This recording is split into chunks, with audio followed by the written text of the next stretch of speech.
Qual a melhor música para o canto congregacional? Que tipo de música dá mais glória a Deus? Então, vamos começar com a letra, né? A letra, quanto mais bíblica, melhor. Essa é a melhor música para você usar na adoração a Deus. É a que contenha mais da Bíblia. E agora eu vou citar um versículo que é o tema do Ministério Cante as Escrituras. Vocês conhecem o Ministério Cante as Escrituras? Conhecem, né?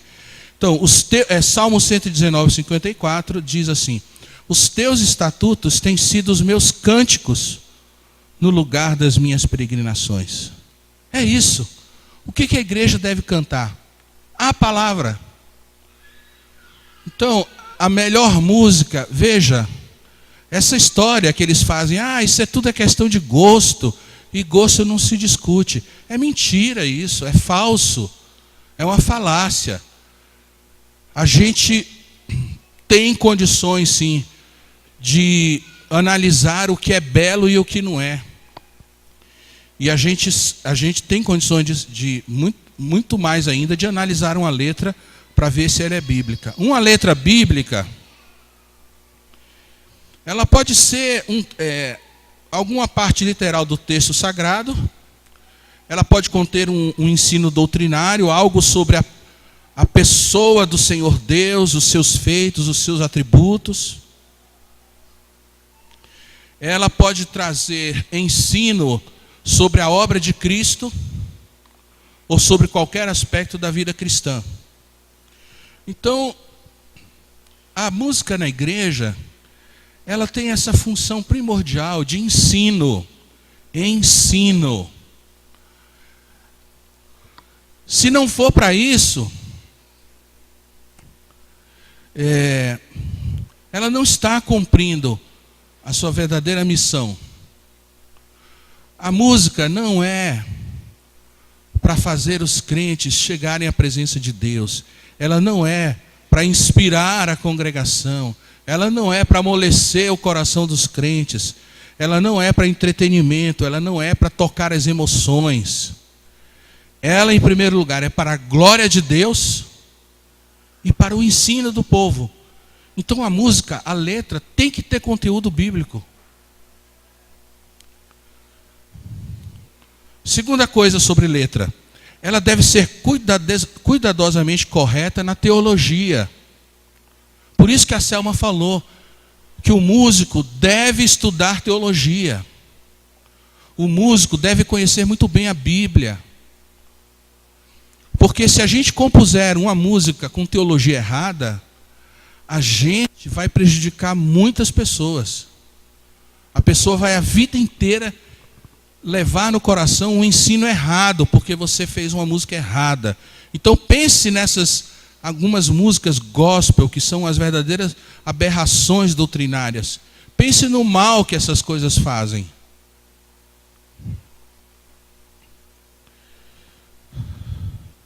Letras com teologia errada roubam a glória de Deus e causam prejuízos. Então, os compositores devem ter boa base teológica e suas canções devem ser aprovadas pelos teólogos da comunidade.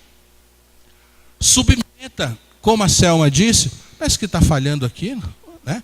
Submeta a canção que você pretende trazer para a igreja cantar ao pastor ou a um líder, porque às vezes a gente não vê erros teológicos. Às vezes a gente não percebe. Olha, eu não sou um ignorante de teologia. No entanto, frequentemente eu consulto o meu irmão, que é mestre em teologia, sabe muito mais do que eu, e é um compositor. Não sei se vocês conhecem o Edilson Botelho, mas é meu mestre de música, meu compositor. E meu irmão em Cristo e de sangue também. Então, só para dar uma ilustração para vocês. Eu disse, eu não sou um ignorante de teologia. Mas há uns tempos atrás eu fiz uma música e coloquei o título nela assim: Prelúdio para o Homem Deus. Aí tal, mostrei para o meu irmão, ele falou: mano, tá tudo certo, só tem uma coisa, o título está errado, é Prelúdio para o Deus Homem. Aí eu, é mesmo, cara, é mesmo, porque ele não é um homem que se tornou Deus, ele é Deus que assumiu a natureza humana. E a música, inclusive, é o título do meu próximo CD, que eu acabei de gravar lá com o João, que é esse, Prelúdio para o Deus Homem. Você está vendo? Né? Então a gente às vezes não tem condições de perceber erros teológicos. Então submeta, passe de mão em mão, ó, vê, está tudo certo com essa música, porque a gente não pode errar na teologia da música. A música faz parte do ministério docente da igreja.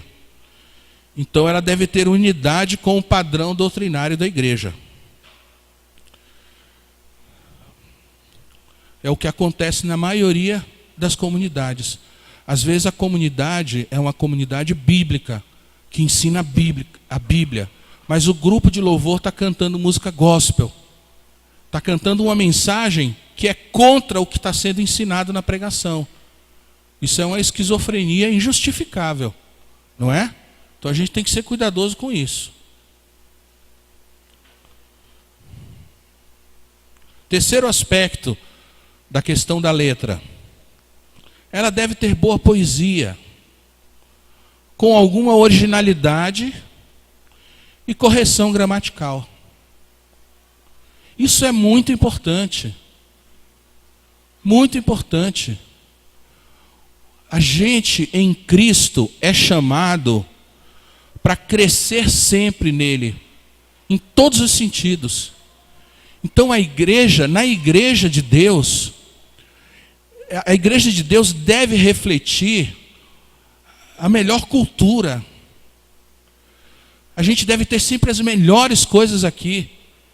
Então, as músicas que a gente escolher deve ter boa poesia, porque olha, gente, na verdade eu nem escuto, sabe? Há anos que eu não escuto, porque me faz mal. Mas a gente estava comentando com o Júlio e com o Júnior ontem, na vinda para cá, que tem música que você ouve uma frase e você já sabe qual vai ser a rima da frase seguinte, de tão batida e medíocre que é. Né? Eu tenho um amigo que faz uma brincadeira, né? Que tinha um certo compositor que começou a fazer uma música, aí disse assim, escreveu a frase: eu te amo tanto. Aí pensou, tanto, tanto, rima com o quê? Tanto, tanto, é isso mesmo, tanto, tanto, tanto. Aí ficou, eu te amo tanto, tanto, tanto, tanto, né? É muita pobreza. Ela deve ter alguma originalidade.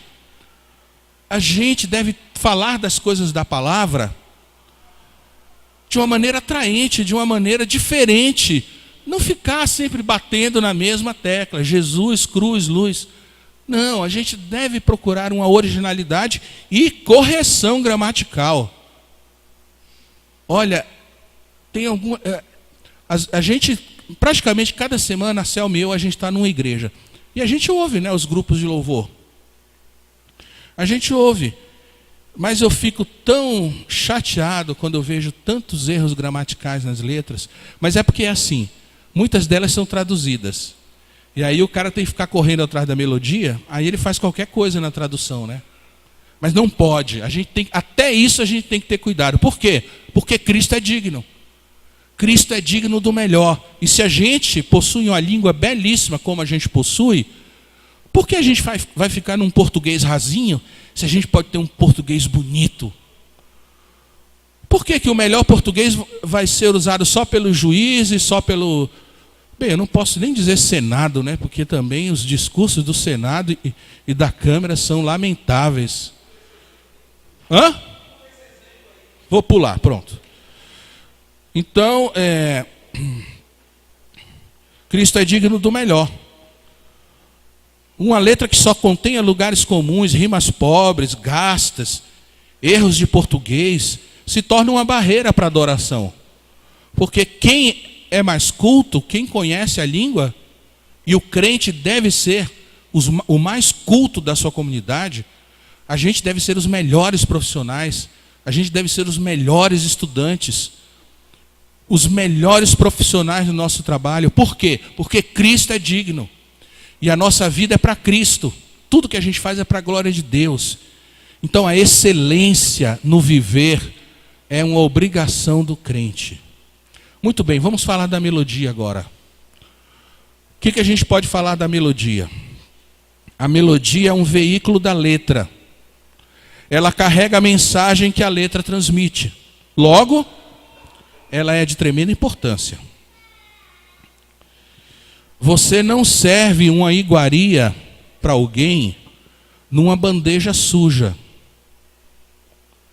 Então, por que você iria pegar uma letra bíblica, bem feita, poética, com boa teologia, e vai colocar uma letra, uma musiquinha pobre, feinha, sofrível? Não. O belo é coisa que existe sim e pode ser identificado. A gente sabe identificar o que é belo.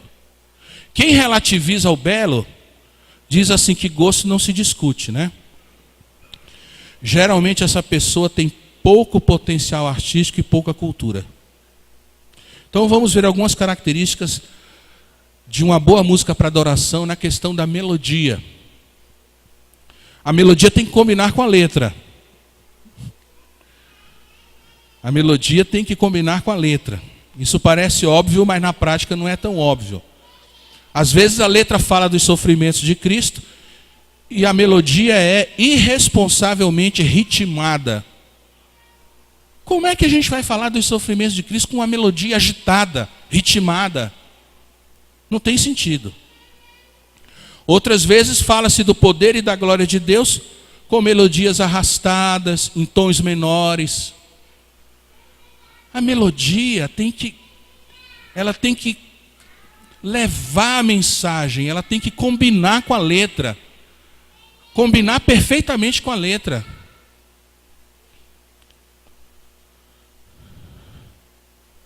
Então, a música mais poderosa é a que combina a melhor melodia com a melhor letra.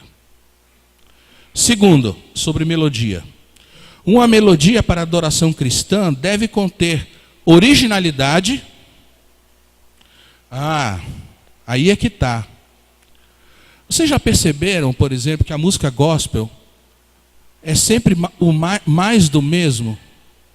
Se você ouviu uma, você ouviu todas? E no Brasil acontece assim, como a música gospel é um comércio muito grande, acontece assim. Um cara faz lá uma música, né? Como Zaqueu. Não, que chama Faz um milagre em mim? É isso? Faz um milagre em mim. Aí a música estoura, faz sucesso. Até o cara que faz churrasquinho de gato na rua tem uma caixinha de som e está botando para tocar o Faz um Milagre em Mim. Muito bem. Aí as gravadoras falam, esse é o caminho, é esse tipo de música que faz sucesso. Aí você vai ver uma geração de músicas que vem depois daquela, igual àquela. Isso é medíocre, isso é ridículo. É pequeno. Então a música deve conter originalidade. A gente deve pedir a Deus essa graça. Senhor, me dá uma melodia bonita, original, diferente. Ela deve conter riqueza harmônica. Aí é que está. A riqueza harmônica significa que a música vai ter mais do que 2 ou 3 acordes, ou 4. Ela vai ter vários acordes, né?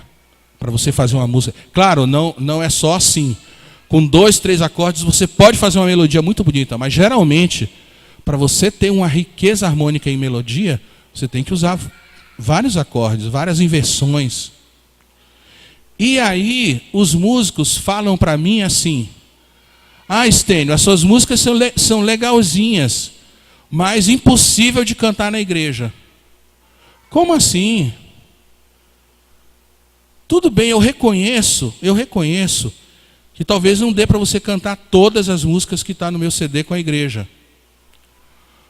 Mas eu te digo que pelo menos 2 ou 3 de cada CD você poderia cantar com a igreja. Elas são cantáveis com a igreja. Agora, o que impede? É a preguiça do músico de querer aprender uma música um pouco mais difícil. É só isso. As nossas igrejas passaram dezenas de anos cantando as músicas do Inário. E no Inário há músicas dificílimas. E ninguém nunca reclamou. Ah, que música difícil. Por que que agora a gente reclama dizendo que a música é difícil? Sabe por quê? Porque a mídia foi fazendo a cabeça da gente dizendo que a música da congregação é a bem facinha. É a que todo mundo pega no instante. É a música chiclete, não é isso, Júnior? Que pega fácil. E a gente acreditou nessa história de tal maneira que o nível da música congregacional no Brasil baixou tanto que tudo é difícil. Mas não é. E se for, então, se encha de brio e gaste mais tempo para tirar aquela música e aprender, porque vai valer a pena. Tudo que é mais rico dá mais trabalho mesmo. Mas nós somos o povo de Cristo. Para nós não tem nada difícil de fazer. A gente em Cristo, a gente vence qualquer desafio. Então, eu não estou falando só de mim. Eu estou falando de João Alexandre, Silvestre Kuhlmann, né? Glauber Plaça, tantos outros que fazem uma música que não é a música gospel. É uma música mais rica, então vai dar mais trabalho. Mas e daí que dê mais trabalho? Toque essas músicas, meu irmão. Tem conteúdo bíblico. Pode ensinar a igreja, então se esforce. Ela deve ter um encadeamento suave de acordes. Os músicos sabem o que é isso, né? O encadeamento suave de acordes, ou seja, a melodia ela tem que, cada próximo acorde tem que ser pedido mesmo pelo anterior. Você vai encadeando os acordes, montando os acordes da composição, de maneira que não haja uma mudança brusca, porque isso deixa a música feia. Tem que ser uma coisa que vá te conquistando. Aí quando você vai ver, você, puxa, que bonito isso. Ela deve obedecer às leis de harmonia, de tal maneira que desperte os sentimentos, a espiritualidade, a vontade das pessoas. Terceira coisa sobre a melodia. É o que tange a questão de ritmos e estilos. E agora, hein? Ritmos e estilos. Eu vou dizer uma coisa para os irmãos. Há alguns ritmos que eu não aceito que as pessoas achem que se pode adorar a Deus com eles. O funk, por exemplo, é um deles. O axé é outro. Não é? Pagode, dependendo. Mas tem alguns ritmos que são tão pobres, tão ruins, tão feios, tão diabólicos, que não devem nem ser cogitados. Muito bem, como é que a gente se guia na questão de ritmos e estilos? Qual vai ser o estilo? É rock, é música brasileira, é reggae, né? E quais os ritmos? Que tipo de ritmos? Como que é essa coisa? Então, meus irmãos, a palavra de Deus, que é aquilo que você vai compor, você vai fazer uma letra bíblica, você vai fazer uma letra bíblica. Então a palavra de Deus, ela tem uma dignidade peculiar, exatamente por ela ser o que é. É o evangelho, é o poder de Deus para a salvação. A gente leva a mensagem mais preciosa que tem nesse mundo. E por ser o evangelho, ele não pode ser juntado a um estilo de música, a um ritmo que não traga a dignidade que a mensagem tem. Então é por isso que, por exemplo, o funk é inaceitável. É inaceitável. Porque essa música veio do inferno mesmo. O funk é infernal. Ela veio direto, é que nem o crack, né? O crack é uma droga que a fórmula dela foi feita no inferno. E eu digo que o funk é a mesma coisa. Portanto, nem todo estilo ou ritmo musical deveria veicular a mensagem sagrada da palavra de Deus e ser usado na adoração ao Senhor. Esse ponto não é muito fácil de tratar, mas não é nada que o bom senso cristão não possa resolver. É claro que no culto, melodias vulgarizadas e muito ritmadas devem ser desestimuladas. Por quê?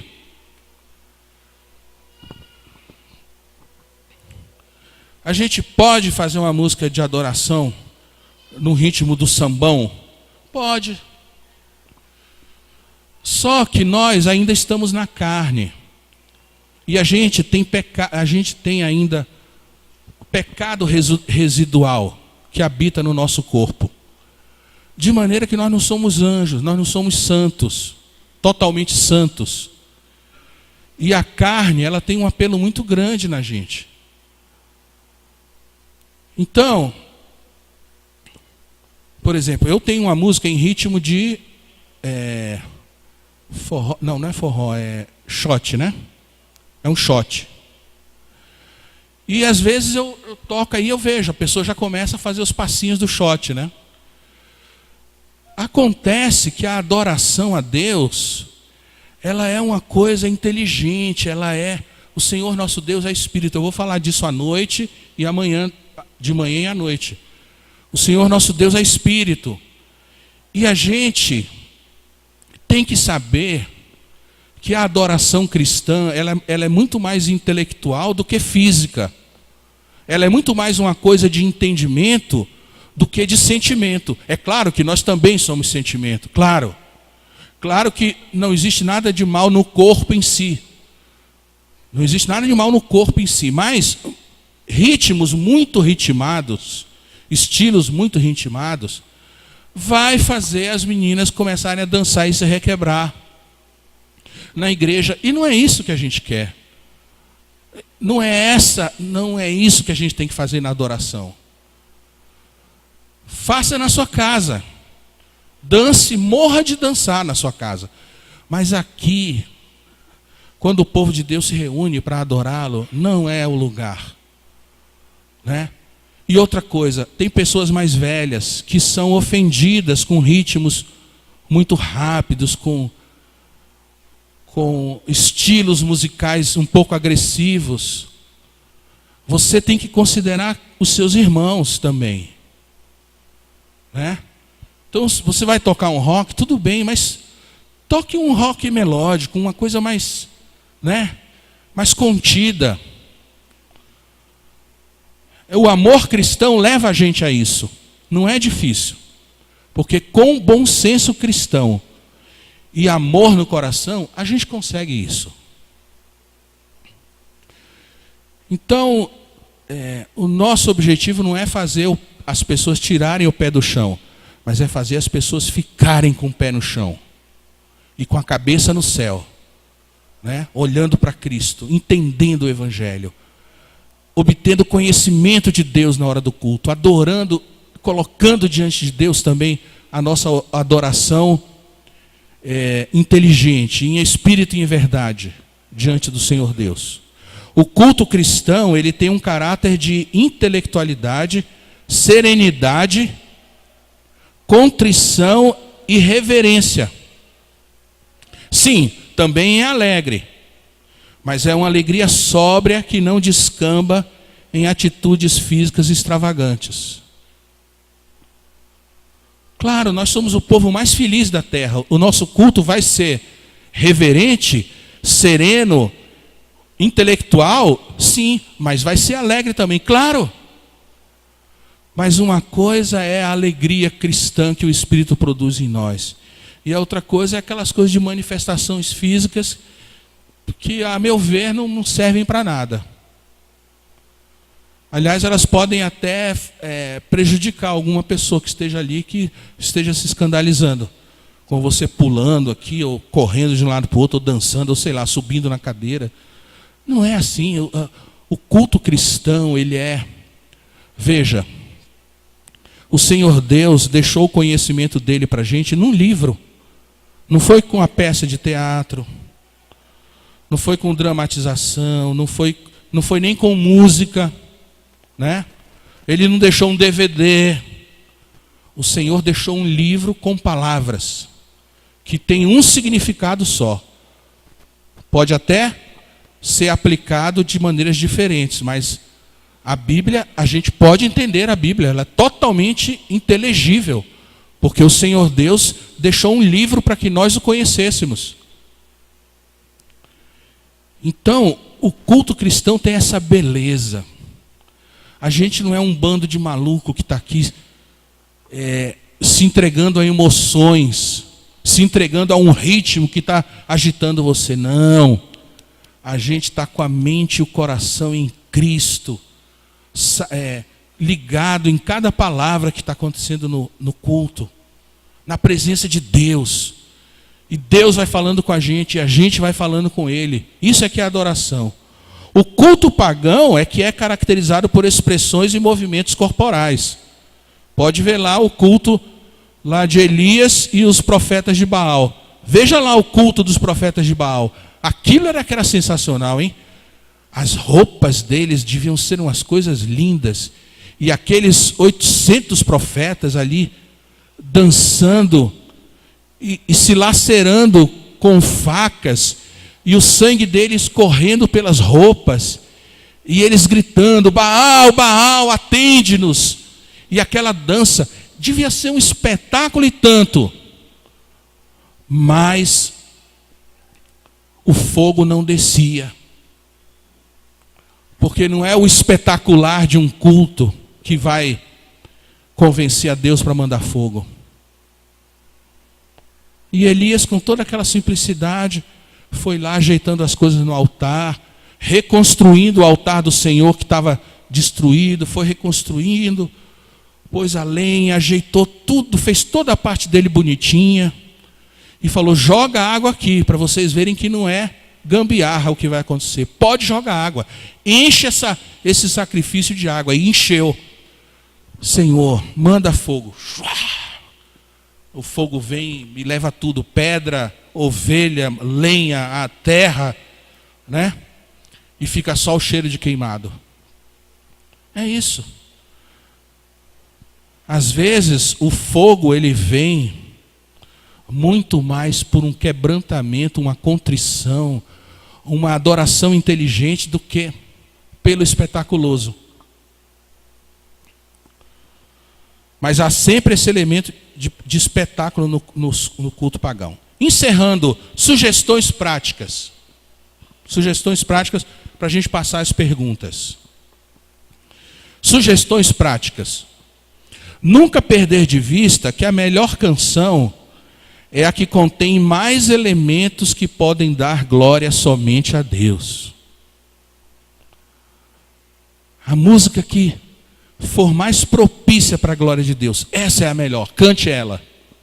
Segundo, música boa nunca perde o prazo de validade. É triste ver o que aconteceu no Brasil, porque eu e a minha esposa somos de uma geração de crentes antiga, sabe? Bem antiga mesmo. A gente já viu essa igreja brasileira de outra forma. A gente conheceu uma outra igreja, né? Das décadas de 60 e 70. Então, o que acontecia naquela época? Se uma música era boa, e ela ficava a vida inteira na igreja. Ela ficava a vida inteira. Porque o belo, o bom, não envelhece. Está entendendo? É puro preconceito dizer que uma música é velha, ultrapassada ou fora de moda. Porque o belo é atemporal. Por isso, tenha coragem de voltar ao passado à procura de canções poderosas que foram esquecidas. Uma coisa que eu me ressinto, que eu até não liguei o pensamento, mas é o seguinte: a gente canta uma música e 1 mês, 2 meses já está descartando e pegando outra. Por que essa coisa de música tão descartável? A gente tem que acabar com esse negócio. A melhor música, terceiro lugar. A melhor música exige um tempo maior de aprendizado, mas vale a pena. Não importa o grau de dificuldade. Isso não deve ser uma barreira. se haveremos de glorificar a Deus com grandes canções. Eu já tinha falado nisso, né? Quarto, hoje em dia canta-se muito pouco uma canção e logo ela é substituída por outra, que brevemente será descartada também. Tem alguma coisa errada aí. Uma igreja não precisa, agora preste atenção nisso, uma igreja não precisa usar mais do que 30 canções para um repertório anual rico e variado. 30 canções. Os nossos hinários, né? Tem hinários que tem 600 hinos. É impossível. Você não canta mais do que 30 canções. A gente já fez essa conta, o Diego e eu. Agora imagine só, você precisa de 30 canções para o ano. 30 boas canções. E olha, você não vai repetir muito não, viu? Só 30 canções. Então é mais fácil do que você podia imaginar. Quem me perguntou aí sobre o repertório, né? Como fazer um repertório. Tudo bem, se no ano seguinte você quiser acrescentar mais 10 canções novas, ótimo, 8 canções novas. Mas você vê como é fácil, ano a ano. Se você começa com 30 canções, você já tem um repertório maravilhoso. É preciso combater a cultura do descartável na Igreja de Deus. Em quinto lugar, abandonar definitivamente o hinário tradicional é um erro grave. Grande parte dos hinos tem boa teologia bíblica, boa poesia e melodias poderosas. Pense em usar pelo menos 2 hinos por reunião. Por que a gente não canta mais os hinos, hein? Tudo bem, tem hinos fraquinhos mesmo, que não devem ficar porque não tem aquela qualidade da boa música que vai para a vida inteira. Mas muitos deles têm, talvez a maioria, talvez 80% dos hinos dos nossos hinários são boas canções. É música de qualidade, com boa doutrina, com boa teologia, com boa poesia. Por que descartar os hinos, hein? Outro erro que, agora é uma observação muito pessoal. Mas, por exemplo, eu acho que os hinos não devem ser tocados com bateria na igreja. Porque, geralmente, ele vira uma valsa. Porque é muito difícil o baterista acertar o beat de um hino. Porque ele não foi feito para ser acompanhado com bateria. Então, às vezes, eu falo para o grupo de louvor, olha, beleza, vocês tocaram um hino bonito, mas sem a bateria. Na minha igreja, eu falo para o baterista, não toque nos hinos. Porque aí o cara fica segurando, ele fica dando aquela segurada no hino que não tem. Em sexto lugar, muitas canções bíblicas foram compostas enquanto o mercado gospel dominava o cenário.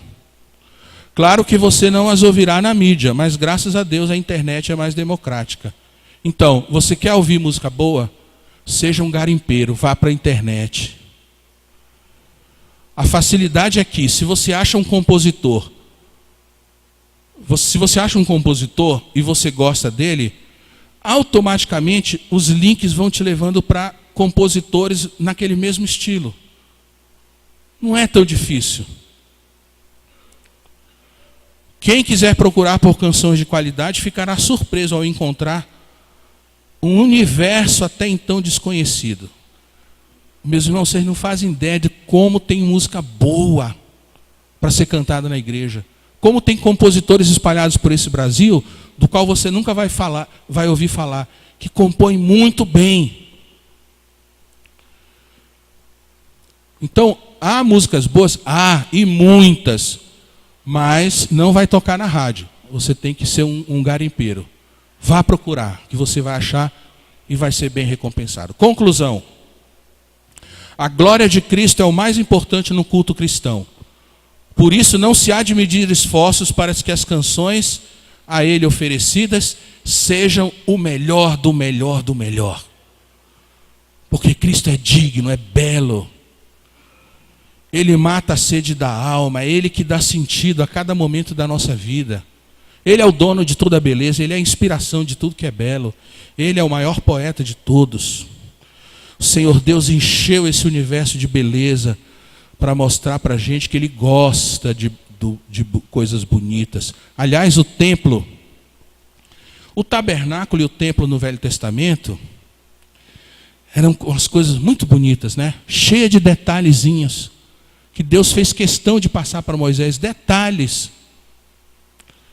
E sabe que Deus usou até, tem uma expressão, né? Avant-garde, que é uma frase francesa, né? Que é de vanguarda. O Senhor Deus usou no templo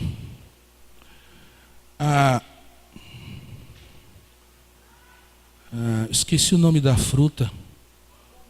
Romã azul. Romã azul. Não existe na natureza romã azul. Olha como o Senhor Deus colocou um detalhe que Ele queria que tivesse. Eu acho que é na roupa do sacerdote. Não, é no templo sim. É algum enfeitezinho lá com romã azul. Está vendo? O templo está cheio de detalhes simplesmente artísticos. Por quê? Porque o Senhor Deus gosta do belo. Não tem nada demais. Né? Então, espalhar conhecimento de Deus através de canções deve ser o objetivo daqueles que cuidam da música na igreja. Espalhar o conhecimento de Deus através de canções. Exaltar o Deus Trino, seus decretos, seus feitos, sua providência, sua palavra e redenção deve ser o tema de nossos louvores. Não há elemento mais eficaz para produzir louvor grandioso do que a gratidão por ter sido salvo, que foi o que eu falei aqui no início. O elemento mais poderoso para produzir louvor de qualidade e louvor grande, bonito, é a gratidão por ter sido salvo. Então era isso, esses conceitos que a gente fez uma apostila, né? Dessa segunda parte, então, eu falei sobre letra e sobre melodia, né? E alguns conceitos também filosóficos sobre essa questão de adoração. Vamos passar agora para a parte das perguntas.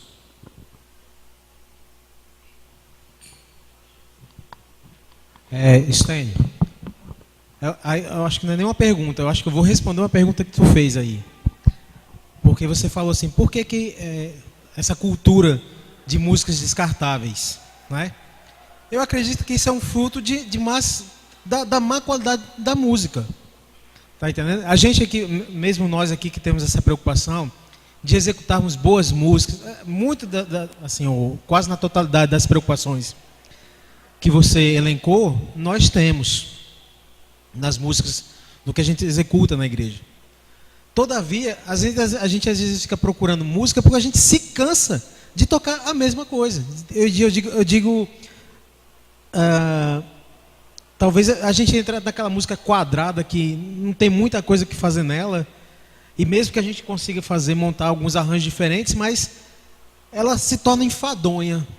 Eu acho que é por isso que a gente tem essa cultura de músicas descartáveis, porque a qualidade das músicas é baixa. E mesmo quando a gente tenta montar arranjos que tornem a música mais bonita, ainda assim, mesmo que você tentar fazer um remendo, a história, né? Fazer um remendo novo num saco, num pano velho. No pano velho, remendo de pano novo no pano velho, que vai rasgar o pano velho. Você vê que é um círculo vicioso? Música com qualidade questionável vai levar à descartabilidade, né? É por isso que a gente tem que ter grandes músicas. Olha, você conhece uma música, eu acho que é uma tradução, não é uma tradução, inclusive foi o meu irmão que traduziu, o Edilson Botelho. Deus, somente Deus? Você conhece essa música? Quem conhece? Deus, somente Deus. Isso é poderoso. Você jamais vai enjoar de tocar essa música, meu irmão. Não é? Tem algumas músicas assim. Por exemplo, Senhor meu Deus, então minha alma canta a ti, Senhor. Eu fico arrepiado. Desde criança que eu ouço esse hino. Tu és fiel, Senhor, meu Pai Celeste. Olha, só de relembrar. Porque uma música que é poderosa, ela é. Tem uma música do Guilherme Quer e Jorge Camargo, que é o Rei da Glória, o Rei dos Reis, Senhor dos Senhores, poderoso Deus. Vocês conhecem? É o evangelho completinho numa linda canção. Você está ensinando o evangelho de uma maneira resumida para o povo. Tem uma música de Jorge Camargo. Bendize, ó minha alma, ao Senhor, Senhor, tu és maravilhoso. Salmo 103, música poderosa. Então, é você encontrar a música certa, meu irmão. Porque a música certa nunca deixa de abençoar a gente. É impressionante. É que nem a palavra. Aliás, por que a música tem que ter o máximo da Bíblia nela? Porque se a Bíblia é o que transforma a gente, como realmente é, então a música que vai transformar a gente é a música mais bíblica possível. E se a música é bíblica, ela nunca vai ficar velha, porque a palavra de Deus nunca envelhece. Está vendo? Uma coisa leva a outra, né? E se ela tem uma melodia envolvente, poderosa, rica, aí você encontrou um tesouro. Guarde-o, porque você vai usar ela a vida inteira. E toda vez que você tocar, a igreja vai ser abençoada. Pois não. Então, a respeito de músicas congregacionais, a questão de critérios para escolher uma música, se ela é congregacional ou se ela deve ser usada apenas fora da igreja, é algo que realmente atravessou muito tempo a história. Você falou em relação a músicas fáceis, que a mídia que coloca isso, e de fato é verdade, mas, por exemplo, Calvino mesmo ele entendia que a música da igreja devia ser a mais fácil possível, de acordo com aquilo que o mais leigo da igreja pudesse cantar. Então, assim, Lutero já era diferente em relação a isso. Ele, inclusive, a igreja luterana tem músicas muito bonitas e tem certos cultos com algumas partes do culto que realmente são muito musicadas. Então, isso variou muito durante a história. Então, primeiro seria se o senhor entende que há realmente uma distinção entre música congregacional e música que não deve ser colocada na igreja e os critérios para escolher isso. E a outra coisa, só em relação ao meu gosto por literatura, se teria algum tipo de leitura, livro que o senhor indicaria para que a gente pudesse aprofundar mais na questão de louvor e adoração. Veja bem, na Reforma, por que Calvino queria que as músicas que Calvino, por exemplo, Lutero, ele era músico, ele era compositor. Então ele começou a compor hinos para a igreja cantar e começou a pegar algumas músicas alemães culturais, que não é essa palavra, folclóricas, e colocar letras cristãs para facilitar, para espalhar mesmo. Calvino não era músico. Mas ele gostava de música, ele tinha um gosto musical, mas não era músico. Então o que ele fez? Contratou caras para fazer o Saltério de Genebra.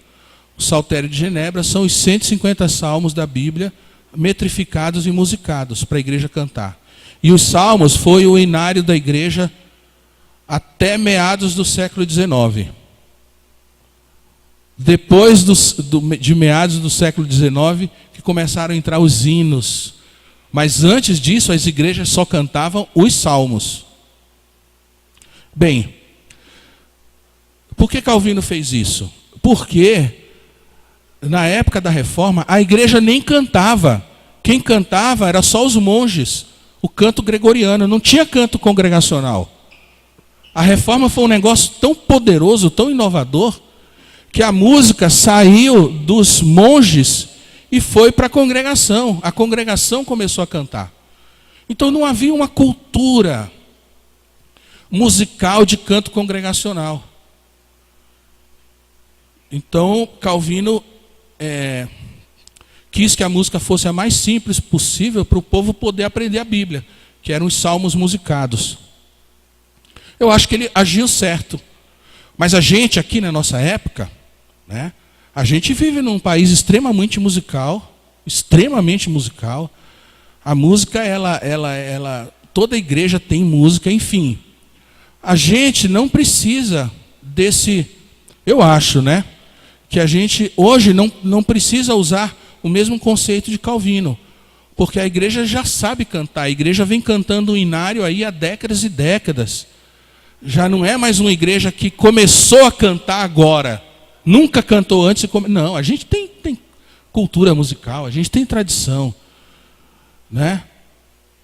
E porque eu sei a diferença que faz uma música poderosa, rica harmoniosamente, de uma musiquinha que vai levar o ensino, sim, mas é chatinha, é pobrezinha. A gente não precisa disso hoje, eu acho.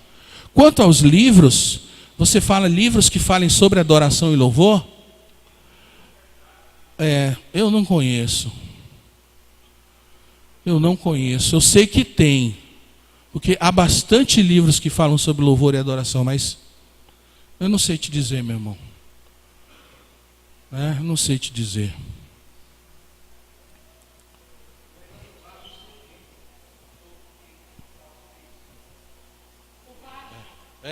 Não, então, vários. Eu sei que há vários livros evangélicos que falam sobre adoração e louvor, mas eu não conheço a fundo nenhum deles. Até tem um livro que eu e a Selma a gente participou com um artigo, também que é um livro de música, eu nem lembro o título do livro. Você lembra? Não é adoração não. Mas é assim, eu não conheço, realmente nisso eu não posso falar nada. Há mais alguma pergunta?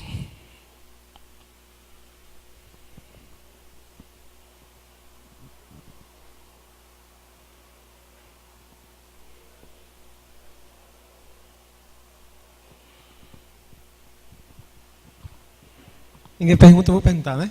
Na verdade, a minha pergunta seria mais, talvez, de cunho pessoal.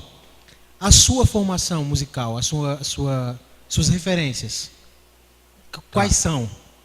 Tá. Eu nunca consegui, por causa da minha bipolaridade, eu nunca consegui construir nada na minha vida. Por quê? Porque uma hora eu me apegava a um assunto e caía com toda a profundidade dele, ia. Um dia eu acordava e simplesmente não queria nem ouvir falar mais daquilo. De maneira que eu nunca consegui terminar um curso de música. Então, estudei um pouco de música, assim, mas muito espaçado, muito quebrado, porque eu não conseguia fazer mais do que 3, 4 meses de um curso de música. Muito bem. Então, eu me considero um músico leigo, porque realmente eu não sei música. Eu não sei escrever partitura e sei ler muito pouco. E o violão eu estudei alguma coisa, mas, por exemplo, o Diego, ele já é formado em violão clássico. Ele é um músico completo. Ele escreve na partitura rapidão, ele lê qualquer partitura, ele toca clássicos no violão. Agora, eu fui uma criança que sempre ouviu muita música e de maneira emocionada. Naquela época só tinha rádio, né? Que eu fui criança na década de 60. E eu ficava junto do rádio esperando as músicas que eu gostava. E eu era uma criança bem diferente, porque eu até chorava com algumas músicas. Então eu acho que Deus me marcou mesmo para gostar de música e ser músico. Mas aí quando eu era criança, eu ouvia tudo que tocava no rádio, né? Mas quando eu virei adolescente, aí eu conheci o Milton Nascimento. E toda a turminha dele, né? Do Clube da Esquina. E aí foram esses caras que fizeram a minha formação musical. Beto Guedes, Flávio Venturini, Toninho Horta. Aí depois, né, vem Ivan Lins, Chico Buarque, Taiguara. Aí mais recentemente Djavan. Então eu ouvi tudo desses caras, que são os melhores compositores. E eu li muita poesia também na minha juventude. Porque quem escreve música, além de saber teologia e a Bíblia, ele tem que conhecer muito bem a língua portuguesa. Ele tem que ter facilidade para se expressar com a língua. E eu estudei isso. E li muita poesia brasileira e portuguesa. Primeiro porque me encantava. Segundo porque eu ia observando como que os poetas diziam as coisas. Então é assim, meu irmão. E no meio musical cristão, tem o meu irmão, né, que é 3 anos mais velho do que eu e começou a fazer música muito cedo em casa. O meu irmão, quando ele tinha 16 anos, 16, 17 anos, já tinha 2 LPs gravados só com músicas dele. Eu passei muitos anos não tendo nem nome. Eu era o irmão do Edilson, porque o meu irmão era brilhante como compositor. Ele chegava no quarto assim e falava: mano, sai daí que eu vou fazer uma música. Assim mesmo. E eu saía rapidão. Por quê? Porque também eu era o primeiro a ser chamado para ouvir. Aí quando eu ouvi, eu ficava encantado. Eu falava: nossa, que coisa bonita, né? E outra coisa, quem conhece música da década de 70 e 80, só quem conhece vai saber de quem eu vou falar agora. O Sérgio Pimenta foi meu amigo pessoal, que para mim foi o maior compositor que já apareceu na música cristã. Então ele era da nossa igreja lá em Manaus. Aí de Manaus a gente veio para São Paulo, ele foi para o Rio fazer Agulhas Negras. Aí ele entrou em Vencedores. Só que quando ele vinha para São Paulo, ou para ensaiar ou gravar em Vencedores, ele ficava hospedado lá em casa, porque a gente já se conhecia desde Manaus. Então eu compus uma música com o Sérgio Pimenta, eu vi ele compondo. Ele vinha de uma semana da Academia de Agulhas Negras e tocava as músicas que ele tinha feito em primeira mão para mim e para o meu irmão. Aí eu convivi com o Nelson Bomica, com o Guilherme Kerr, né, de Vencedores. Eu cresci, eu era mais novo que esses caras, mas eu cresci no meio de músicos maravilhosos. Eu jamais pensei que eu fosse fazer um dia uma música que chegasse perto da música desses caras. Porque esses caras eram tão bons e eu era um moleque que tinha a ousadia de pegar o violão, porque eu comecei a compor com 14 anos. Mas era muito ruim, né?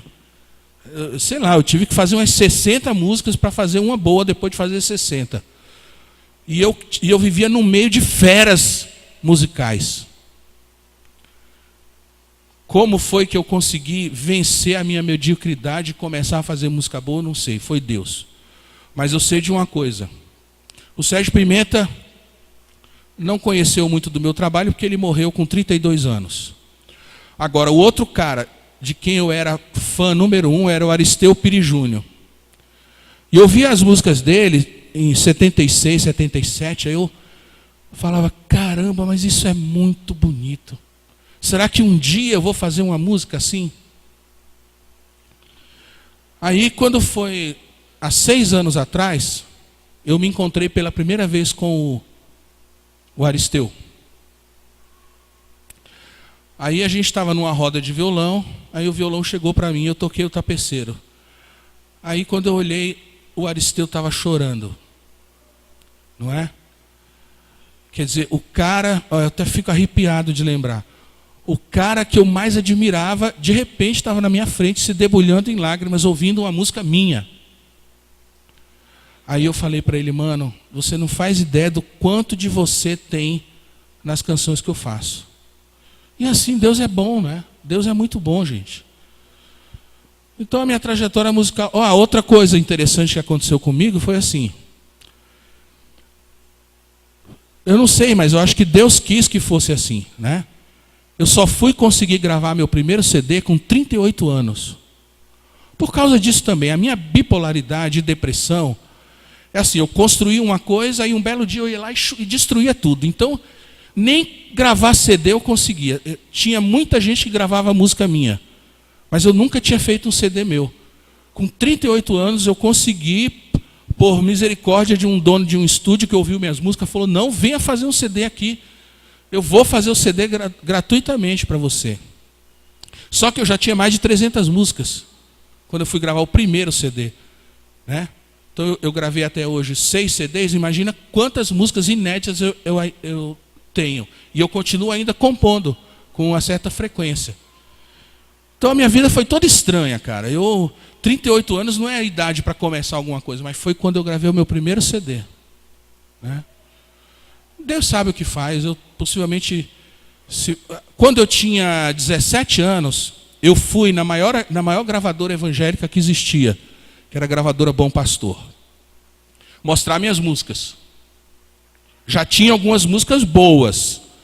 Aí o maestro falou, senta aí e toca as suas músicas. Aí eu peguei o violãozinho, toquei 6 músicas minhas.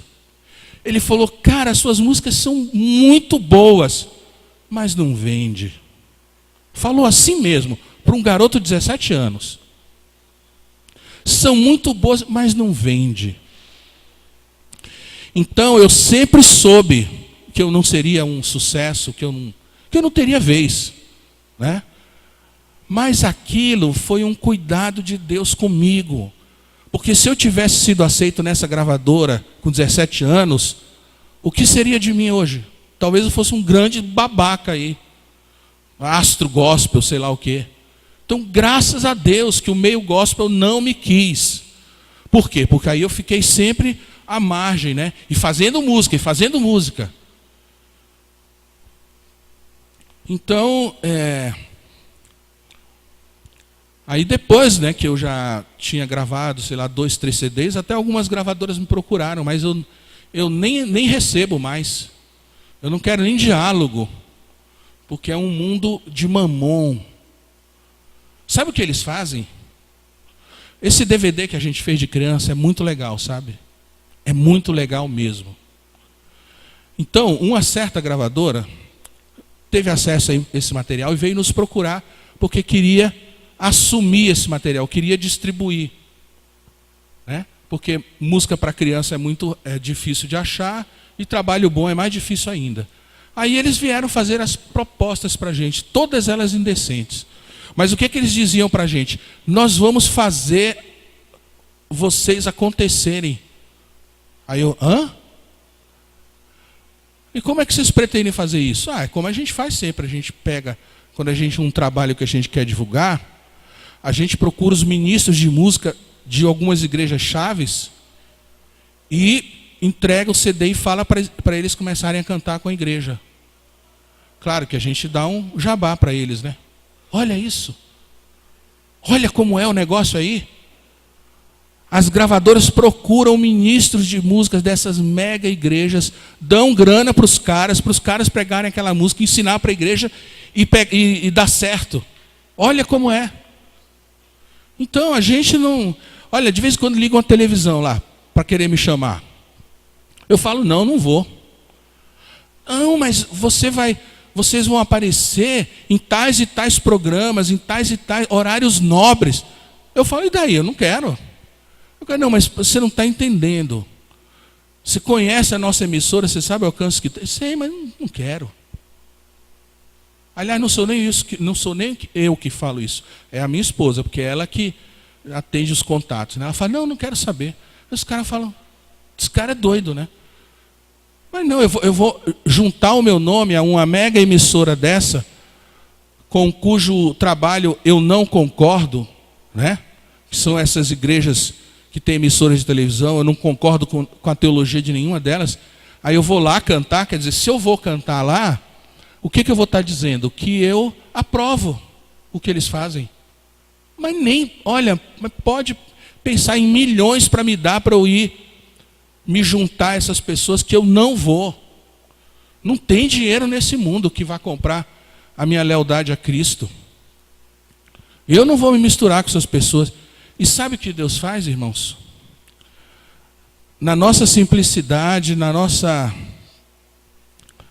nosso ministério anônimo, Deus tem nos sustentado, tem feito a gente ir por esse Brasil inteiro.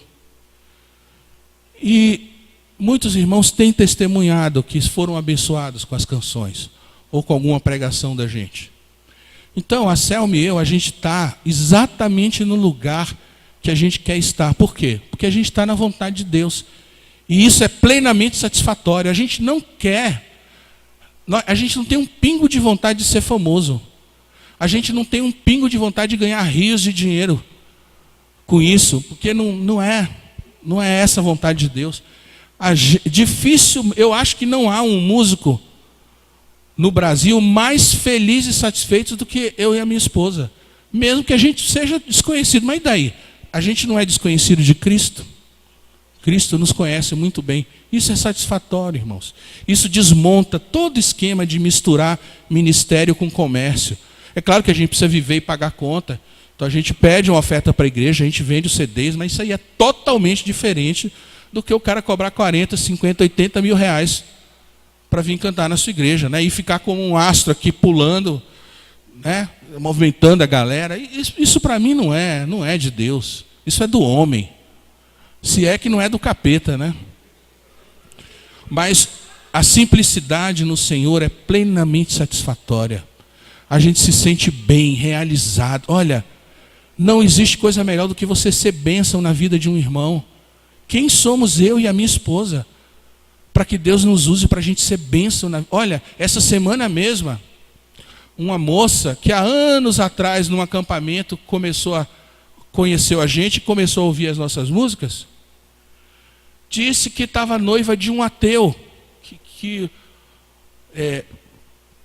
o namorado, o noivo dela, era ateu, e que naquela semana tinha se convertido, ouvindo a música Tarde Te Amei. Aí ela testemunhou isso no Facebook, no box, né? Eu falei, irmã, muito obrigado por esse testemunho.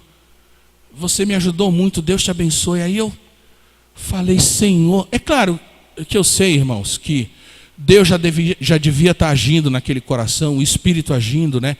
E talvez o que fechou foi ele ter ouvido a música Tarde Te Amei. Mas você ser usado para a conversão de uma pessoa, isso não tem preço no mundo que pague. Isso não tem preço, isso é maravilhoso demais. E quem somos nós para Deus usar? Pecadores miseráveis, falhos, cheios de pecado, de contradições. Mas Deus usa e a gente é muito grato por tudo. Vamos encerrar, né? Vamos orar. Senhor nosso Deus, muito obrigado, Senhor, porque o Senhor nos cerca com graça, amor e misericórdia. E o Senhor faz isso de uma maneira que a gente só tem uma coisa para fazer: é decidir viver só para Ti. São coisas tão maravilhosas que o Senhor faz nas nossas vidas, Senhor. A gente não tem como agradecer, não tem nada que pague essas coisas. É porque é a vida de Cristo em nós.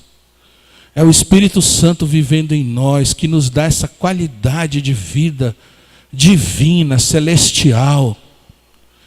Que privilégio nosso podermos louvar o Teu nome, Senhor.